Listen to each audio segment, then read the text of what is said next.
طبعا اكو شيء راح يصير بلعبة العراق والاردن من الساعة اللي انتبهت له، انه حارس المرمى مال الاردن اسمه يزيد. ها يزيد، اسمه يزيد. يا الله، وين راح يجي؟ راح يجي للعراق.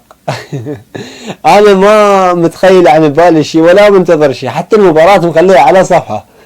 يا الله، منتظر هتافات الجمهور العراقي على الامام علي. شنو يعني؟ انت تتوقع الجمهور العراقي راح لقطر ومنعوهم وقالوا لهم بعد ما تدخلوا الملاعب اذا تهتفون بهتافات مو خارج عن كرة القدم بعد ما ندخل كل الملاعب، وقاموا يهتفون بقطر باسم الامام علي عليه السلام، باسم الامام الحسين، وباسم صاحب العصر والزمان، وقاموا يوزعون ماي بثواب الامام الحسين بقطر.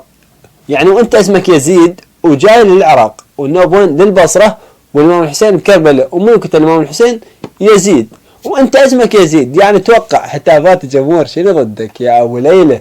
لا تخاف يا ابو ليله، راح يصير لك واس. ليش راح يصير لك واس؟ لان انا اقول لك هتافات الجمهور العراقي كلها عليك، كلها على اسمك الحلو، اسمك النازك يزيد.